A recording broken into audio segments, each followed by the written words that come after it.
photograph sits in archives across the world. December 20th, 1983. Donald Rumsfeld, special envoy of President Ronald Reagan, grips the hand of Saddam Hussein in Baghdad. Both men smile. The official purpose? Restoring diplomatic relations severed since 1967. The unofficial purpose? Ensuring Iraq did not lose its war against Iran. Here is what the photograph does not show. At that exact moment, Iranian soldiers were dying on the Majnoon Islands, their lungs filled with fluid, their skin blistered and peeled, their eyes swelled shut. Saddam Hussein had deployed mustard gas against human beings, and the United States knew it. Declassified State Department cables prove Washington possessed intelligence confirming Iraqi chemical weapons use before Rumsfeld boarded his plane to Baghdad. The handshake happened anyway. The smiles were genuine. The support continued. People remember the Iran-Iraq war as a regional conflict between two oil nations, a brutal stalemate, 1 million dead, 8 years of trenches and teenage soldiers. The textbook version frames this as ancient hatreds unleashed, Sunni versus Shia, Arab versus Persian, Saddam the aggressor, Khomeini the revolutionary. That version is the mask. The Iran-Iraq war was a business operation. Western governments, banks, and corporations transformed a border dispute into the longest conventional war of the 20th century. They sold weapons to both sides. They financed both armies. They extended the killing by years. They did this for profit, for strategy, and for leverage. They documented everything. The paper trail survived. Oil did not make this war inevitable. Money made this war sustainable. Welcome to Noob Historian. We follow the money, trace the power, and expose the history they never taught you in school. 40 years later, the consequences of this financial architecture control your gas prices. They shape nuclear negotiations. They determine whether American ships sail safely through the Strait of Hormuz. They explain why Iranian leaders laugh when Western diplomats lecture them about international norms. The betrayal was not abstract. It was invoiced, shipped, and paid for with letters of credit. 100,000 Iranians still breathe through damaged lungs. They are living receipts. On September 22, 1980, Iraqi jets bombed Iranian airfields. Iraqi tanks rolled across the border at multiple points. Saddam Hussein expected victory in weeks. Iran was isolated. The revolution had purged military officers. American hostages sat in the Tehran embassy. The whole world hated Iran. Saddam miscalculated. Iranian resistance stiffened. The invasion bogged down in street fighting in Khorramshahr. By 1982, Iran pushed Iraqi forces back across the border and launched its own offensives. The war that was supposed to last weeks threatened to last years. Western capitals faced a problem. Iran winning served nobody in Washington, London, Paris, or Bonn. An expansionist Islamic republic threatened oil supplies. It threatened Gulf monarchies. It threatened Israel. But Iraq losing served nobody either. Regional balance required neither side to win. The war needed to continue. The solution was industrial. The United States activated Operation Staunch in 1983. Publicly, this program pressured allies to stop selling arms to Iran. Behind the curtain, Washington began feeding Iraq everything it needed to survive and escalate. The Commerce Department approved export licenses for dual-use technology. These items had civilian applications on paper. In practice, they built weapons. The licenses covered computers for ballistic missile targeting. They covered precision machine tools for weapons manufacturing. They covered bacteria. The Centers for Disease Control shipped biological samples to Iraqi government agencies between 1984 and 1989. The Regal Report, published by the Senate Banking Committee in 1994, documented every shipment. The list reads like a bioweapons catalog. Anthrax, botulinum toxin, histoplasma capsulatum, Brucella melitensis, Clostridium perfringens. These pathogens went to the Iraq Atomic Energy Commission and the Iraqi Ministry of Higher Education. The paperwork called them research materials. American companies sold chemical precursors with full government knowledge. Alkalac International shipped thiodiglykol to Iraq. Thiodiglykol is a mustard gas ingredient. The company held Commerce Department approval. Newcraft Mercantile Corporation shipped potassium fluoride, a nerve agent precursor. Dozens of other firms participated. The Regal report named them. Germany built the factories. Carl Kolb GmbH constructed facilities at Samara, officially designated as pesticide plants. These plants produced tauben and sarin. German engineers supervised construction. German equipment lined the production floors. When Bundestag investigators examined export records after the Gulf War, they found license applications approved despite clear intelligence that the end product was poison gas. Britain supplied the machine tools. Matrix Churchill, a Coventry engineering company secretly owned by Iraqi intelligence, shipped precision manufacturing equipment for artillery and missile production. The Scott Inquiry of 1996 revealed that British ministers knew the true purpose. They approved exports anyway. They even backed the sales with taxpayer-funded export credit guarantees. France provided the Air Force. Dassault sold Mirage jets. Aerospatiale sold Exocet missiles. French technicians trained Iraqi pilots. French intelligence shared satellite imagery of Iranian positions. The relationship was transactional. Iraq paid with oil contracts and sovereign debt. The Soviet Union remained the largest supplier by volume. Moscow sold tanks, aircraft, artillery, and small arms worth tens of billions. But Soviet equipment required Western components. Guidance systems came from Europe. Precision parts came from America. The war machine had international DNA. The financial infrastructure supporting this trade was equally international. Banks in London, Paris, Rome, and Atlanta processed letters of credit. They discounted Iraqi sovereign bonds. They extended loans backed by future oil revenue. They asked few questions. By 1984, Iraq possessed the tools to wage industrial warfare. Artillery shells rained on Iranian cities. Chemical weapons drifted across trenches. Western-built helicopters dropped Western-made bombs. The killing scaled. Weapons require payment. Iraq was going bankrupt. The war consumed $400,000 per minute at its peak. Iraqi oil exports, crippled by Iranian attacks on tankers and terminals, could not cover costs. Saddam needed credit. Western banks provided it. Banca Nazionale del Lavoro operated a branch in Atlanta, Georgia. Between 1985 and 1989, the single branch extended over $5 billion in unauthorized loans to Iraq. The operation worked through a commodity credit corporation program designed to help American farmers export grain. The scheme was elegant. Iraq would apply for agricultural credits guaranteed by the U.S. government. American banks would fund the purchases. American farmers would ship wheat and rice. Everyone benefited. Except the grain was not the real transaction. Iraqi procurement agents used agricultural credits as cover. They diverted funds to weapons purchases. They bought missile components. They bought nuclear technology. They bought chemical precursors. The grain shipments were real, but they represented a fraction of the money moving through Atlanta. Christopher Drogool, the branch manager, later claimed he acted alone. Federal investigators found that impossible to believe. The volume of transactions required approval from Rome headquarters. The pattern suggested systematic policy, not rogue behavior. When the scheme unraveled in 1989, federal prosecutors faced pressure to limit the investigation. Justice Department attorneys complained of interference. The full scope of government knowledge remained obscured. BCCI offered another channel. The Bank of Credit and Commerce International operated as the shadow banking system for the entire Iran-Iraq war. Founded by Pakistani financier Agha Hassan Abedi, BCCI served clients that legitimate banks would refuse. Arms dealers, intelligence agencies, dictators. Iraqi weapons purchases flowed through BCCI accounts. So did Iranian transactions. The bank served both sides with equal enthusiasm. It laundered money through shell companies in the Cayman Islands, Luxembourg, and the Channel Islands. It bribed officials across dozens of countries. It operated beyond the reach of any single regulator. BCCI collapsed in 1991 when regulators finally coordinated action. Auditors found a $7 billion hole in the books. The fraud had continued for a decade. Throughout the Iran-Iraq war, this criminal enterprise financed mass killing with insufficient scrutiny from any Western government. Export credit agencies compounded the banking support. These government-backed institutions ensure commercial transactions against political risk. British taxpayers guaranteed Iraqi purchases through the Export Credits Guarantee Department. French taxpayers did the same through COFACE.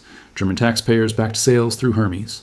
When Iraq defaulted after invading Kuwait in 1990, Western taxpayers absorbed billions in losses. They had unknowingly financed the war machine that killed 1 million people. They had backed loans that purchased poison gas. The financial architecture of the Iran-Iraq war demonstrates something important about modern conflict. Wars do not sustain themselves through hatred alone. They require banking infrastructure. They require credit facilities. They require insurance and payment processing. Cut the money and the war stops. Extend the money and the war continues. Western institutions chose extension. Iran received Western weapons too. The Islamic Republic was officially under embargo. Operation Staunch pressured allies to deny Tehran military supplies. The revolutionary government had seized American hostages. It had denounced the Great Satan. It faced near-total isolation. Yet Iranian troops fired American missiles. Iranian jets flew American spare parts. Iranian air defenses operated American technology. The equipment arrived through secret channels that connected Washington, Jerusalem, and Tehran. The Iran-Contra affair exposed one conduit. In 1985, Israeli intermediaries approached the Reagan administration with a proposal. Tehran wanted American weapons, particularly Tiao anti-tank missiles and Hawk anti-aircraft systems. Tehran also held American hostages in Lebanon through its Hezbollah proxies. Israel would facilitate a trade. Weapons for hostages. Everyone wins. National Security Advisor Robert McFarlane traveled to Tehran in May 1986, carrying a Bible and a cake shaped like a key. The symbolism was heavy, the tradecraft was sloppy, the operation leaked. Congressional investigations revealed the full architecture. Oliver North, a National Security Council staff member, coordinated weapons shipments from his White House office. Israeli defense contractors handled logistics. Swiss bank accounts received payments. Profits were diverted to Nicaraguan Contra rebels in a separate illegal operation. The Tower Commission documented the paper trail. North kept detailed notebooks. Bank records survived. Israeli officials testified. The weapons shipments totaled over 2,000 Tau missiles and 18 Hawk missiles. The scandal destroyed careers and generated headlines. Reagan claimed ignorance. North became a folk hero to some and a criminal to others. The legal proceedings dragged on for years. What the scandal did not produce was accountability for the underlying policy. The United States had armed both sides of a war simultaneously. American missiles killed Iraqi soldiers.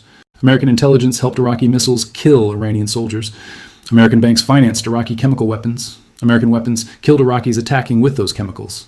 This was not contradiction. This was strategy. The policy goal was never Iranian victory or Iraqi victory. The policy goal was Iranian and Iraqi exhaustion. A long war served American interests. It contained the Islamic Revolution. It bled two potential regional hegemons.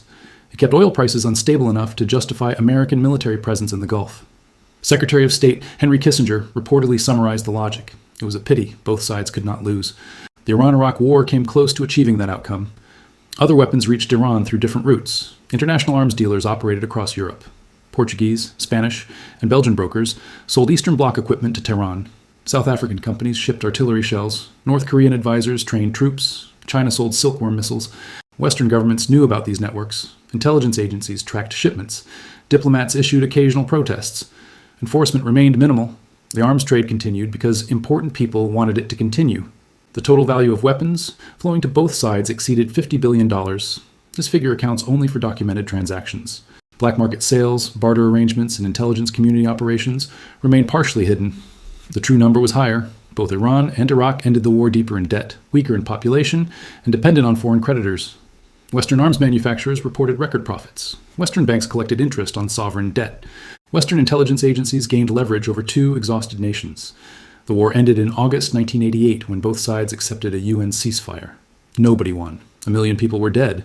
Cities lay in rubble. Economies were shattered. Borders returned to pre-war lines. The financiers kept their earnings.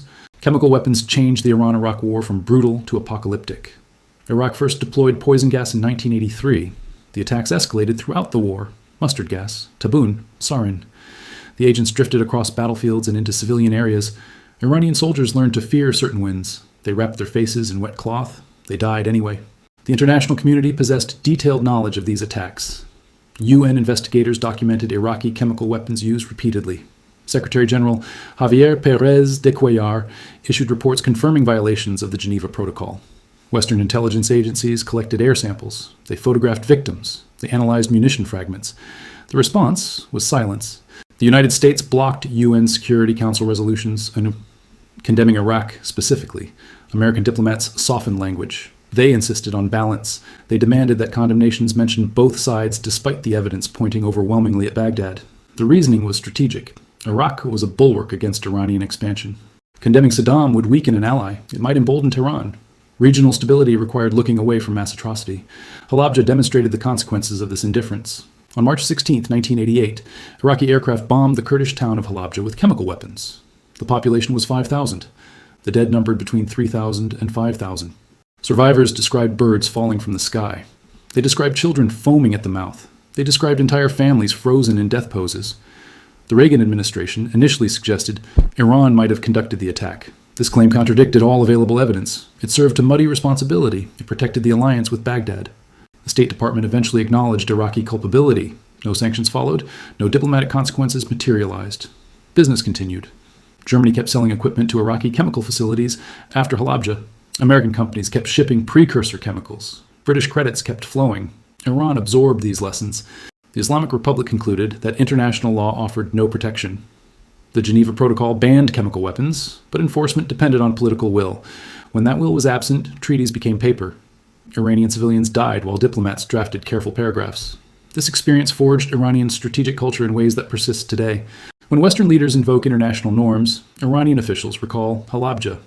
When Western diplomats demand Iranian compliance with non-proliferation agreements, Iranian negotiators remember who built the chemical weapons factories. The argument is simple. You armed Saddam. You sold him poison gas precursors. You blocked condemnation at the UN. You called our dead victims potential perpetrators. Now you lecture us about rules. 100,000 Iranian veterans still suffer from chemical weapons exposure. They attend hospitals. They draw disability payments. They march in commemorations. They tell their children what the West did. Their damaged lungs are physical evidence of betrayal. This living memory shapes Iranian domestic politics. Leaders who advocate rapprochement with the West face an obvious question.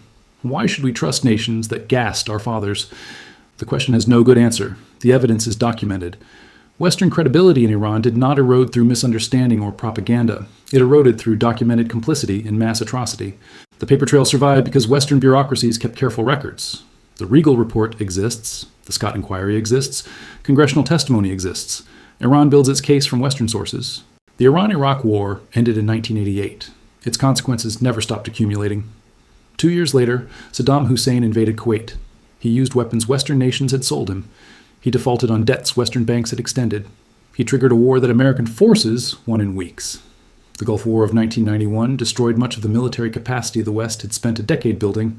American pilots bombed factories American engineers had designed. American soldiers captured weapons American companies had manufactured. The absurdity was not lost on participants. Congressional investigations followed. The Regal Report documented biological exports. The Gonzalez investigation examined banking scandals. The Commerce Department faced scrutiny for export licensing. Journalists exposed company names and contract values, yet accountability remained limited. No senior official went to prison for arming Saddam. No company lost its operating license for shipping bioweapons precursors. No bank faced dissolution for financing atrocities. The lesson was clear. Profits from war faced no meaningful consequence. Risk was socialized. Reward was privatized. The template would repeat. Iran drew its own conclusions. Western promises had no value. Western institutions served Western interests. Survival required self-reliance. Trust required verification that Western nations would never permit. The Iranian nuclear program accelerated after the war. Western analysts often describe this program as aggression or ideology. The Iranian perspective differs. Chemical weapons killed Iranian soldiers because international law failed to protect them. Nuclear weapons would provide a deterrent that treaties could not. This logic is debatable. It is not incomprehensible. It flows directly from documented experience. Iranian pursuit of economic independence follows similar reasoning. BCCI and Western banks had financed both sides of a war. They had collapsed or faced selective prosecution. Dollar-denominated trade meant vulnerability to American pressure. Alternative systems offered protection. Iran now pursues BRICS membership. It negotiates oil sales in yuan and rubles. It develops barter arrangements that bypass SWIFT. These policies frustrate Western sanctions architects. They reflect lessons learned when Western financial infrastructure enabled mass killing. The pattern replicates today. Saudi Arabia and the United Arab Emirates wage war in Yemen with Western weapons. American and British munitions fall on civilian targets. Export controls prove flexible. Humanitarian concerns yield to commercial interests. Congressional oversight faces executive resistance. Critics invoke the Iran-Iraq template because the parallels are obvious. Different nations, different decade, same structure, same incentives, same outcomes. When Western leaders declare red lines on chemical weapons, regional actors remember Syria. They remember that the Assad regime used chemical weapons repeatedly after American warnings. They remember that consequences remained limited. They remember that Saddam Hussein faced no meaningful punishment until he threatened oil supplies. Red lines mean nothing without enforcement. Enforcement depends on interest. Interest depends on money and strategy. Iranian negotiators approach nuclear talks with this history loaded. They sit across from diplomats representing nations that armed their enemy. They discuss verification with intelligence agencies that shared targeting data with Saddam. They negotiate timelines with governments that blocked UN condemnation of poison gas attacks. The distrust is not paranoid. It is empirical. Western diplomats express frustration at Iranian intransigence. They describe negotiations as difficult. They blame revolutionary ideology or clerical obstruction. These explanations have merit. They are also incomplete. The historical record provides an alternative explanation. Iran negotiates as a nation that learned, through documented betrayal, that Western commitments have expiration dates. The lesson was written in chemical burns. Every discussion of Iranian policy that ignores the 1980s misses the foundation. Every analysis that attributes Iranian behavior to religion alone overlooks the financial architecture of betrayal. Every prediction that assumes Western credibility exists in Tehran ignores the paper trail. The Senate Banking Committee documented American biological exports. The Scott Inquiry documented British arms sales. Congressional investigations documented American banking schemes. German archives documented chemical plant construction. Iran did not imagine this history. Iran survived it. Iran remembers it. Iran bases policy on it. The photograph of Rumsfeld and Saddam hangs in Iranian memory. The smiles, the handshake, the chemical weapons already deployed, the support already flowing, the deaths still accumulating. 40 years later, that handshake still poisons negotiations. It still justifies Iranian suspicion. It still undermines Western appeals to international norms. The invoice for the Iran-Iraq war came due decades ago. The bill remains unpaid. The interest compounds daily. Every failed negotiation, every regional crisis, every tanker seized in the Gulf, every threat exchanged across the Strait of Hormuz. Western nations arm both sides of a war. They financed chemical weapons. They blocked accountability. They kept records. Iran will never forget because Iran cannot afford to forget. The scars are physical. The documents are public. The betrayal is proven. Trust, once destroyed with poison gas and bank transfers, does not rebuild through diplomatic language. It rebuilds through decades of consistent behavior. The clock has not started. The behavior has not changed. The next time oil prices spike or tensions rise in the Gulf, remember the handshake, remember the gas masks, remember the invoices. The war never ended. The payments continue. You fund them at every gas station. You inherit them in every headline. You live with them in every negotiation that fails. The history they never taught you in school wrote the future you cannot escape.